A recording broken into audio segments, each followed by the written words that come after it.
How to fix established presence on Instagram. Hi everybody, welcome back to our channel. I am back with a new video.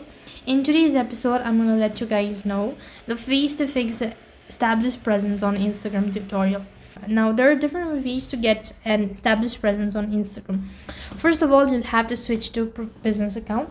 So for that, you want to go ahead and open up your profile and tap on the try bar icon and tap on switch account to business, after which you want to optimize your Instagram bio and get to know Instagram followers. Here's the main tip for building an established presence on Instagram.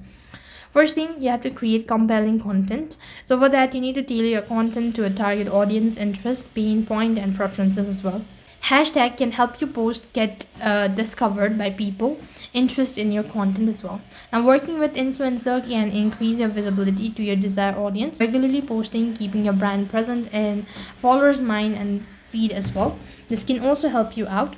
So you could follow some of these steps, such as optimizing your Instagram bio, switching to an Instagram business profile, or get to know your followers, or prioritizing quality over quantity. So with this, you'll be able to fix your established presence on Instagram. That's all for this video. I hope the video was helpful. Make sure to like, share, and subscribe to our channel. Thank you for watching. See you in the next video.